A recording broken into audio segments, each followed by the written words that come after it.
I'm Nadia Dunn, the host of CCL TV, TV made by the industry for the industry. But who are CCL?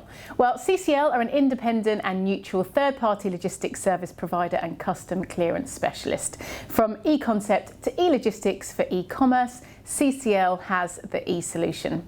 Now, joining me today is Justus, who is the Chief Sales Officer from Divis.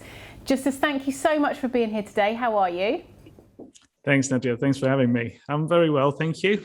How are yourself? I'm very well, thanks for asking. Now, Justus, could you start by telling us a bit of background about yourself and how you got into the world of logistics?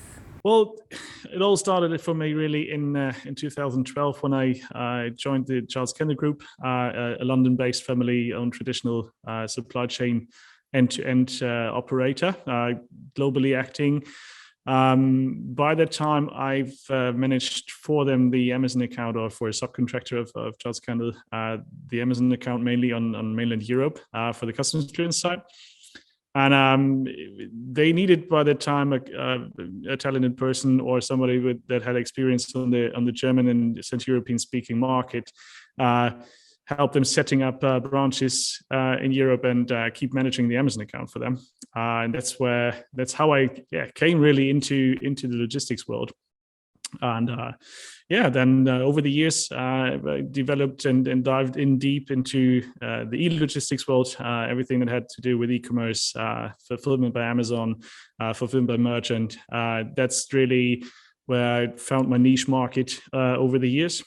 And then I had different roles within this Charles Kendall Group before then joining the CGate Group in early 2019, and at the same time founded a logistics digital booking platform for FBA customers together with the founder of CGate. And during the COVID times, I got the offer to join the leading technology provider for video solutions for the logistics in Central Europe, and I took the chances to join them as a chief sales officer and head of strategy within the board of directors of Divis, and it gave me really the access to combine the two advantages of both worlds. So the reason is all the customers of Divis are logistic companies, so I really could stay in the field, use my expertise and connections and the network that I have, but also then learn and dive deep into artificial intelligence, and also really like the technology side of things for the logistics, especially when it comes down to warehouses and fulfillment centers. And you joined Divis, did you, February this year? Yeah, I joined 1st of February this year, or started 1st of February this year. How was that, joining a new company during a global pandemic? Yeah, it was interesting. Actually, I was in quarantine on my first working day for another 4 days because my wife is a teacher at a German gymnasium, and she had a COVID case of one of her schools guys in school. So I had to start my job in quarantine. And it was interesting though. And although now 7-8 months later, I haven't met every person that is working for the company. So, you can imagine most people still work from home. I'm based here in the headquarters of Divis, and from 80 people that usually, or roughly 70, 80 people that work here, only 20 basically are in the office. So it really, what I did do, it was a couple of months ago, I set up a sports event just to, get to know more faces on a Saturday. I invited, and 25% of the employees came to that event just to have a chat and go for a run. Do you have a schedule of when the offices will be open fully, or is that kind of unknown yet? I suppose Hamburg's figures are quite low. Tell you what, we just agreed on going with a hybrid model in the future. So probably not everybody will come back to the office at all. Maybe part-time. The realistic scenario we're offering at the moment is that they will work 3 hours from home, 3 days from home the week, and 2 in the office. But they can also stay home all week if they like to. It really is like coming down now to individual solutions. We're sitting down with everyone face to face and say, look, what is the best model for you? How are you feeling comfortable? Are your numbers good enough to, let you work from home in the future as well? And it works out, from on a tech company. The good thing is that, you have a lot of people that working at nighttime anyway, because you have the developers and the programmers, and they just need to deliver the goals. Where and when they work really is up to them. So that makes it a bit more easy. And we also see the benefit now of COVID that it makes it easier for us to hire people, because if they do not need to come to the countryside here in northern Germany anymore, but can work from everywhere, then it's really making it more easier for us to hire the talented people from the universities. Right. And since you joined Divis in February, can you tell us about the digital transformation and e-commerce projects that you've been managing and implementing? Yeah, so clearly my focus is on the new customers that are coming from the e-commerce industry. So we see a lot of growing e-commerce logistic companies from France, also from the UK, Austria, Slovenia.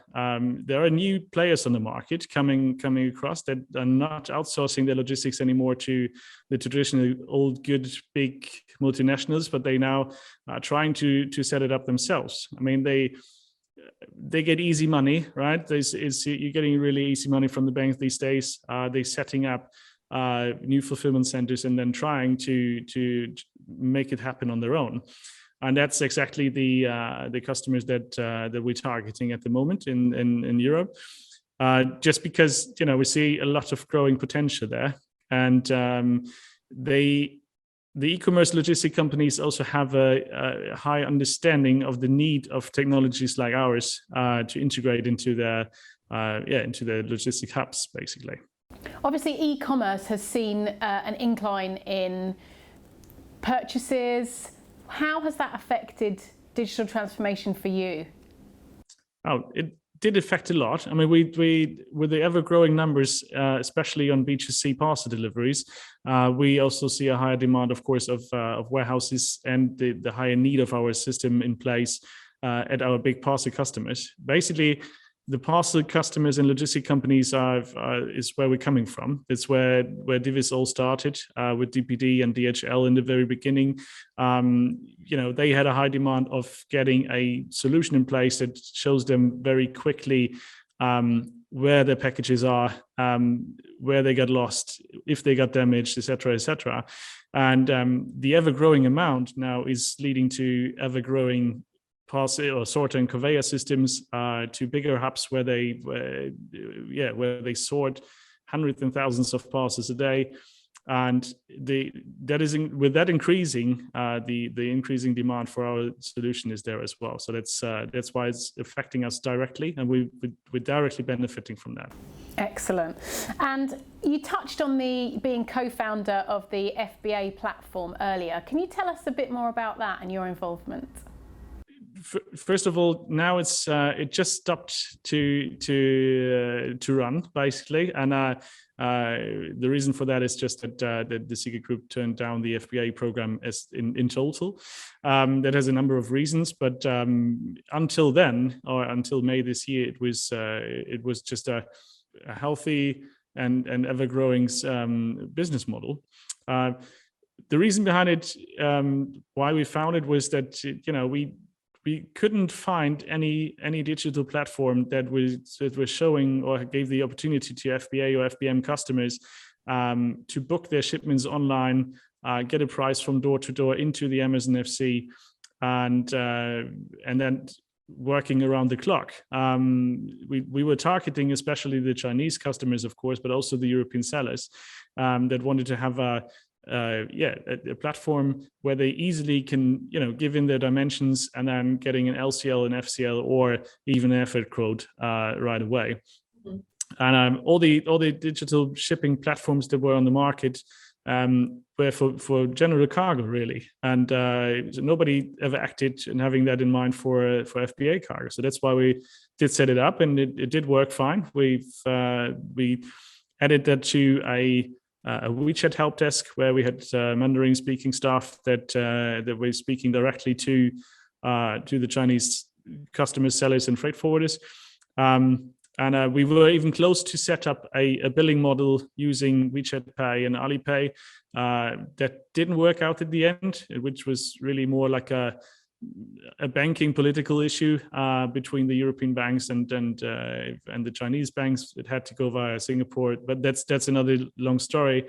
Not that easy. And then we were deep in with it with Wirecard. I don't know if you've heard about the German tragedy with Wirecard, but it all went bust in the beginning of last year. And yeah, but that's basically how we come to that point. I sat together with Jan Philip, the founder of CGate, and we were thinking, what can we do to getting less contacted by the Chinese sellers and forwarders, first of all, and then second of all, have it all fully online, integrated with a compliance check, an NDA that you get automatically, a background check on the financial situation. So it was really like to optimize the process of an FBA booking. And have you seen a huge growth in technology in the logistics industry in the last few years? Yeah, definitely. I just recently visited two exhibitions in Berlin where a lot of startups have been, and also now startups that have been on the market already for 10 years, which are not startups in my view anymore, but no, I see more and more growing, and you see more and more unicorns coming up. A lot of my contacts from the logistics industry are switching over to the tech side, going to real-time providers, going to digital shipping platform offers companies. So it really is happening a lot. We having customers like DPD, DHL, speak a lot to them, speak a lot to their innovation hubs, and the demand is there to get it fully digital in the end. I mean, we see that in the warehouses, the half automation operators, then the fully automated operating systems by robots, a pick and pack solution traditionally. I just had a visit to a GXO warehouse where everything is working fully automatically. But there's also half automated systems like Six River, for example, where you get a robot following you for easing your pick and pack solutions. A lot is happening there, and a lot's happening with AI, which we also working deep with, and we have a full team of developers that only looking into AI solutions. But it comes in the end down to to help really, but it will not be the final solution, not in quite a short time, because the amount of data that is needed and the enormous PC power that you need to use that data really is just too big still for the moment, so that nobody really can pay for it. You would need to have PC hardware that will exceed the cost of any budget at the moment for a normal warehouse. But the digitalization is there and is ongoing and is fully up to speed. It's a long process and an expensive one. Justus, what are your thoughts around B2B global e-commerce sustainability challenges? Well, I think in the end, it really comes down to that the single systems in the single markets from the single providers are communicating correctly with each other. I mean, you see that for CCL as part of the Lenten Group is having their Hub Easy program, which is a certain step in the right direction, bringing partners together on one platform to communicate with each other and make it simpler really, and to communicate and to book shipments and handle them. But having in mind all the last mile providers, the feeder companies, the airlines, etc., they all have their own data language to speak, and to integrate an end-to-end supply chain really workable, would need to face the challenge that the digital languages that they all speak differently need to be coming to one sense. I think that's the common challenge for everyone. And does the green technology topic resonate with Divis? Sure. Well, first of all, our technology helps a lot to be more sustainable. To give you just one example, is that we, with our volume measurement tool that we're providing via our camera system, it gives you, in connection with the scanning data, the option to plan online already your next air freight shipment or your next trailer shipment by the optimal solution of the volume inside the container box, inside the truck, etc. Because you already have the scan data on hand and the volume metrics data on hand. So if you have a freight commissioner or a disciplinarian sitting at an airport and he's planning his next air freight console to the States, for example, wherever it goes, he can use the data from our system already from the inbound to plan his next container export virtual on the PC, so that nobody needs to go to the warehouse anymore and do the job manually. That of course helps to optimize the freight space, and with it then reduces the fuel emissions on the transport. So that is clearly a green statement from us to go for. The other thing that we're doing is that we've constantly optimizing the products that we're using. We speak a lot to suppliers and vendors in Asia to use green electricity to produce the cameras, the hard drives, the chips, etc. Obviously, at the moment, it's not that easy because you have a global chip shortage. It's the same with the hard drives and the graphic cards. But wherever we can, we try to only choose suppliers and vendors that are sharing the same values as we do for when it comes to green technologies. Yeah, great. And CCL is a customs broker that offer international logistics gateway solutions, and not only providing the customs clearance but also the wholesale 3PL solution. So how do you feel an organisation like CCL could work with Divis? Well, we're already in deeper discussions. I started off with taking the discussions with Rudy on how we can use, or how CCL can benefit from our solutions. I really think that the whole Lenten group will benefit a lot, especially like companies like Linex, Your Cargo, IBC. Simply the speed of operations they would benefit from in the warehouse is really the biggest benefit they would get. But not only that, the constant amount of customers is growing in groups like Lenten or CCL. And with it, the amount of packages, and of course with that, the amount of losses, of thefts, of damages, on fail loadings, and all that can be prevented and eliminated by using our software. And it is, as I earlier mentioned, it's patented in Europe. We hold 2 European patents. It's waterproof, so you can extend it to every court direction, every police station, whatever. You can just simply use an extract of the file, really, and since it's waterproof, it's totally comparable with and totally legal compliant with all the regulations in the EU. And still in the UK, we need to now find we need to file for a new patent in the UK. I have to admit, because after the post-Brexit, we got this year of time, but we need to, in 2022, we need to have a new patent for the UK. But I'm confident that will be in place as well soon. Excellent. Well, thank you for that. Justus, what are your short, mid-term and long-term goals for Divis? Yeah, we just finished up our new strategy. That was also a key role for me during the first 7 months. I was sitting down together with the board of directors and the strategy team to renew our strategy and define that. And the clear goal, midterm goal, is to be the clear market leader on the European continent, serving all 27 plus the UK market. And then getting ready for the next bigger continent that we want to tackle. The team and I are looking now into different options for different markets. What could be the best model? If it may be the US, we don't know yet because the analyses are still going on. Question will be, what will be the best model? Will it be a franchise? Will it be a licensed selling product? Or shall we open up ourselves? Or, maybe acquiring a company in another continent that is already there.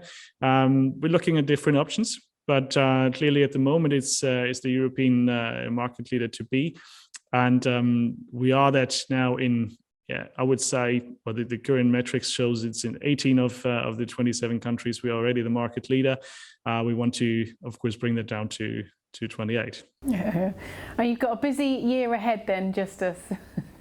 Yeah. Well, actually, we are already sold out and booked out until May next year. So the project timeline is fully booked until May 2022, which is excellent. We expecting a growth of 30% next year. We will close 2021 with a growth of 35% even towards, but the 2020 year really does not count in COVID time, so we left it out of the spot. But towards 2019, we will end the year with a 35% growth, and tackling a 30% growth in 2022 towards 2021. So we are fully up and busy on speed. Yeah. That sounds great. Well, good luck with that. And before you go, can I just ask you, if you were to be stranded on a desert island, what is an album or book that you couldn't live without? Oh, that's a good question. I probably would take the best of the best soundtrack from Bruce Springsteen, from The Boss, with me. Oh yeah. But I wouldn't take his best off. I would probably choose my own kind of songs. Yeah. But make your own playlist of Bruce Springsteen. Yeah, well, that's a musician I'm listening to since I'm 17 years old or so. So for the last 20 years, it's really almost daily I'm listening to a song from him. So probably that would be the music I choose. And as a book, it's hard to say, but I would say it's Winter from Mats Wahl, which is a book from a Swedish author. Which really, it's a youth book, but it really had a high impact on me when I was like between 12 and 15. Oh wow, we'll have to check that out. And I love the choice of song, excellent choice. Justus, thank you so much for your time today. Take care, good luck with 2022, and hopefully we'll see you soon.